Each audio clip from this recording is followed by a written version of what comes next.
Assalamualaikum warahmatullahi wabarakatuh. Kali ini kita akan mempelajari kelas 6, tema 4, globalisasi, subtema 1, globalisasi di sekitarku, pembelajaran 2. Oh ya teman-teman, di sini Kak Wafik sediakan video lanjutan dari halaman awal hingga akhir.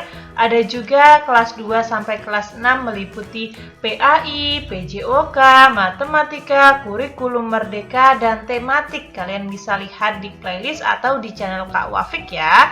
Tapi jangan lupa like, comment, subscribe. Tahukah kamu bahwa batik Indonesia sudah mendunia? Ini membuktikan bahwa produk Indonesia juga mampu bersaing di era globalisasi. Sebagai warga negara Indonesia, aku sangat bangga dengan hal tersebut.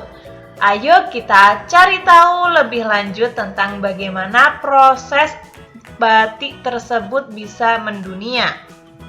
Ayo kita cari tahu lebih lanjut tentang bagaimana produk batik bisa mendunia. Secara berpasangan, tulislah hal yang ingin kamu ketahui lebih lanjut tentang iklan berikut ini. Nah, kalian bisa menuliskan beberapa pertanyaan, misalkan, apa sih itu reklame? Apa tujuan pembuatan reklame? Dan apa sih gambar ini? Misalkan saja seperti itu ya. Nah, ini ada di halaman 11, teman-teman. Apa itu reklame? Coba kamu kelompokkan gambar-gambar berikut. Mana yang termasuk reklame dan mana yang bukan termasuk reklame.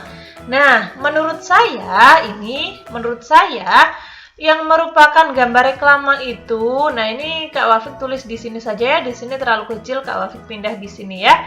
Nah, menurut saya yang merupakan reklame adalah gambar nomor 1 dan 2. Sedangkan gambar nomor 3 ini menurut saya belum reklame. Nah, kurang lebih seperti itu.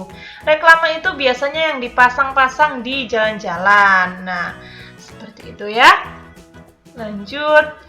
Ini pada halaman 12 yang bawah itu ada beberapa pertanyaan teman-teman. Yuk mari kita kerjakan bersama-sama.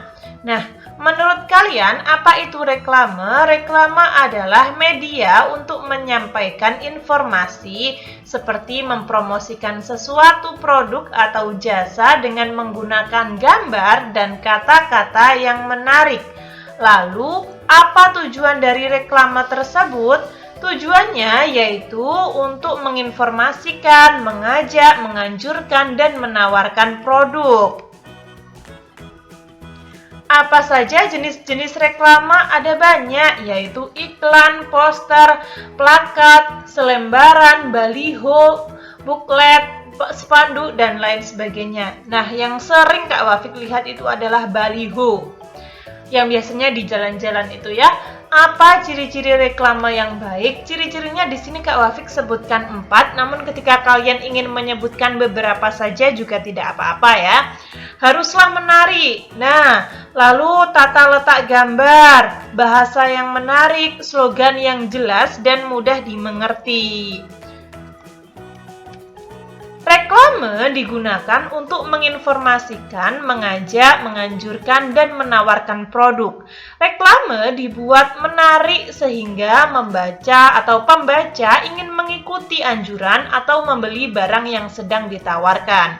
Ada berbagai jenis reklame, yaitu poster, iklan, plakat, spanduk, selembaran, baliho, buklet, dan lain sebagainya.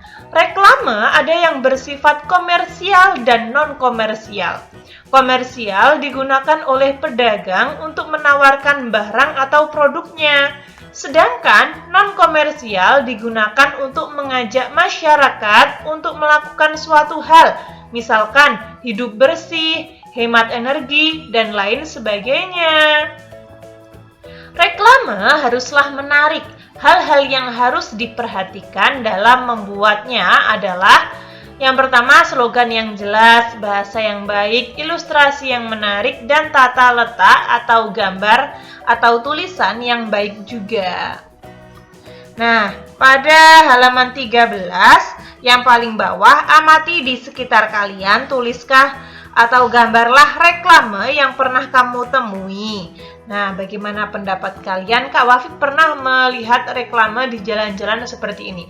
Redmi 9A, jagoannya semua orang. Nah, ini menurut saya bagus sekali teman-teman. Bagus karena ada slogan yang jelas, bahasa yang menarik, ilustrasi bagus, tata letaknya juga pas, dan juga ditambah dengan harga. Membuat kita itu semakin ingin tertarik. Oh, ternyata harganya segini ya. Tidak semahal yang saya kira, misalkan saja seperti itu. Lalu, misalkan ini. Ini adalah cemilan teman-teman atau snack. Nah, snack ini sebulan penuh. Dari 1 sampai 30 April ada promo. Nah, promo ini menurut saya adalah suatu hal yang menarik pelanggan. Ilustrasinya juga bagus, ada seperti kayu yang atasnya ada snacknya. Yang terakhir misalkan, nah seperti ini. Mobil terbaru cicilan terhemat. Nah, 4,4 juta per bulan. Nah, ini menurut Kak Wafik juga bagus, teman-teman. Jelas, ilustrasinya bagus, dan tata letaknya pas, tata letaknya di pinggir sini. Jadi kita bisa lihat, mana sih mobil yang ditawarkan, seperti apa modelnya. Nah, misalkan saja seperti itu.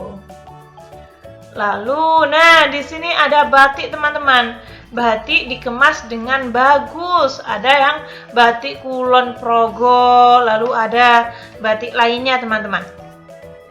Hal serupa juga kita temukan pada kemasan berbagai produk yang ada di sekitar kita. Sekarang amati berbagai kemasan produk yang kamu bawa dari rumah. Kelompokkan kemasan-kemasan tersebut berdasarkan cirinya. Perhatikan bagian atas atau atap dan bagian alasnya. Apakah sama? Ini sebenarnya soal matematika, teman-teman. Nah, atapnya itu tidak sama. Ada yang berbentuk bulat, ada yang persegi, dan lain sebagainya.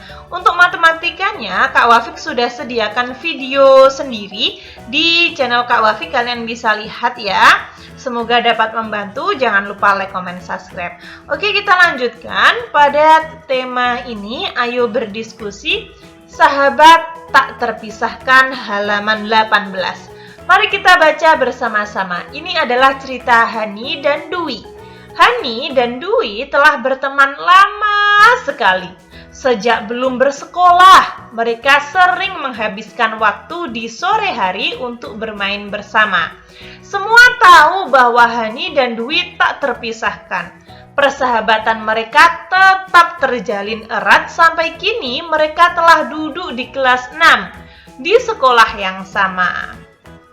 Dulu banyak teman yang meragukan bahwa persahabatan mereka akan bertahan lama karena latar belakang keluarga mereka jauh berbeda.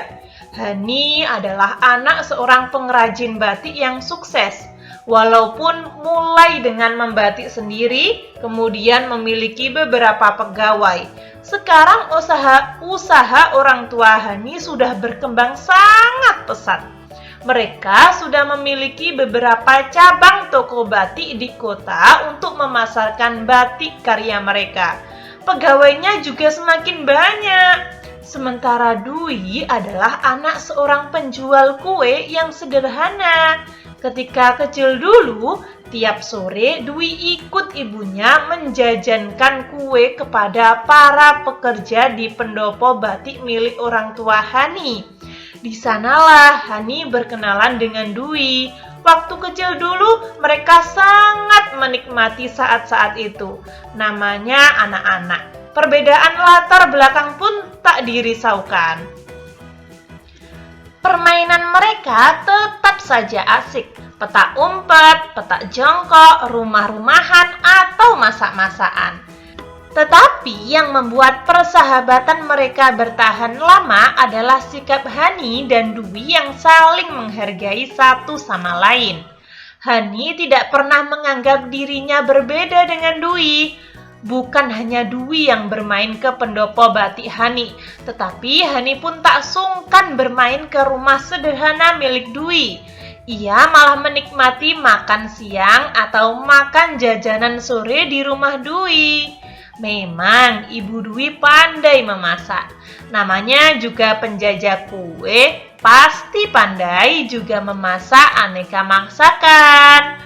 Hani justru senang dengan kedekatan dan kesederhanaan suasana di keluarga Dwi.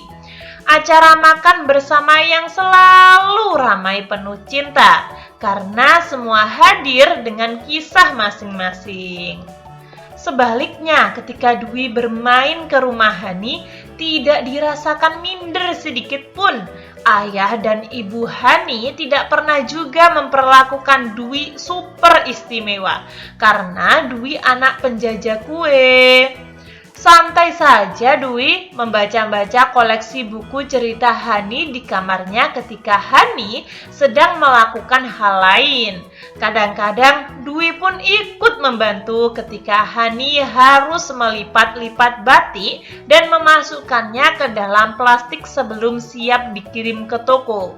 Dwi kagum dengan Hani dan keluarganya. Walaupun punya banyak pegawai, Hani dan saudara-saudaranya tetap terlibat untuk membantu usaha orang tuanya, membantu sesuai usia dan kemampuannya. Terlihat bahwa mereka meraih sukses memang karena kerja keras. Begitulah sahabat, tak ada kata-kata yang perlu diucapkan untuk menyatakan sayang pada sahabat. Hanya diperlukan sikap yang tulus, tak pandang perbedaan, saling menghargai dan saling belajar. Rasa sayang yang tulus pada sahabat akan membentuk pertemanan yang indah dan tak terpisahkan. Nah, kita harus belajar dari kisah ini, teman-teman. Jadi meskipun berbeda latar belakang, mereka tetap toleransi, saling menghargai. Lalu ada beberapa pertanyaan nih pada halaman 19. Apa saja pertanyaannya?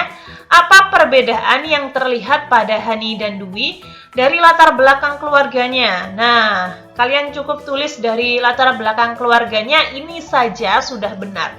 Namun ketika kalian tulis semuanya itu lebih baik. Bagaimana Hani bersikap terhadap Dwi? Hani tidak pernah menganggap dirinya berbeda dengan Dwi. Mereka saling menghargai.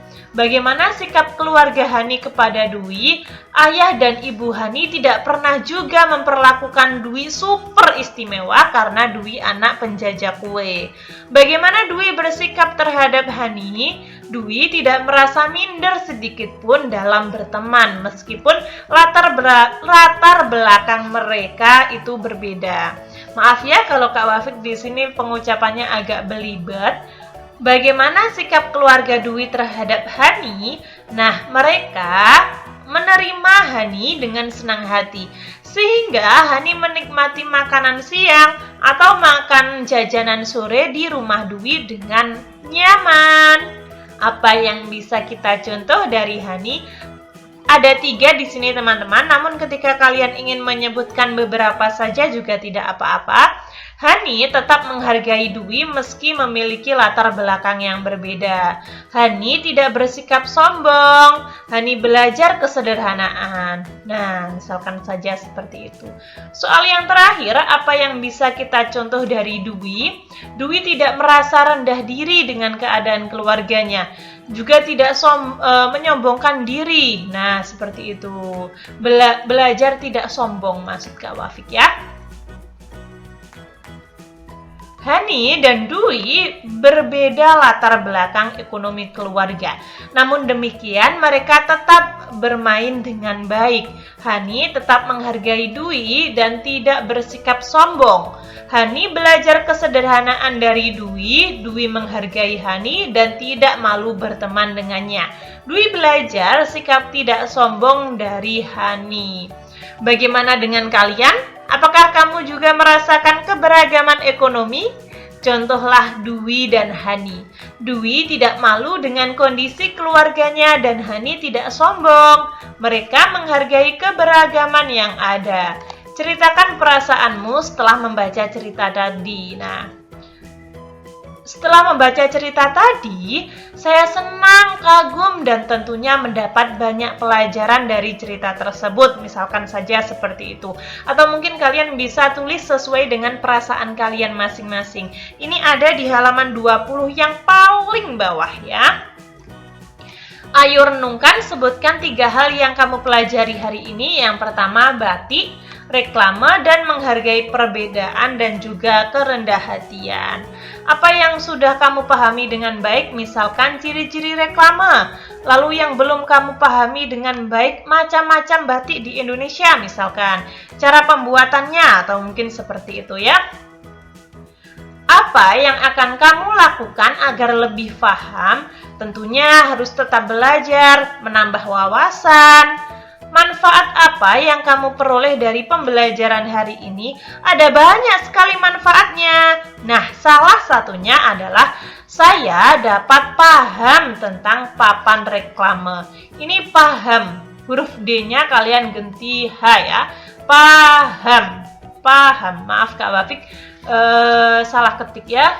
Kurang lebih seperti itu. Ketika teman-teman ada saran, masih kurang paham, atau mungkin Kak Wafik salah ketik, salah pengucapan, kalian bisa tulis di komentar agar Kak Wafik dapat memperbaikinya. Semoga bermanfaat. Sekian, terima kasih. Wassalamualaikum warahmatullahi wabarakatuh.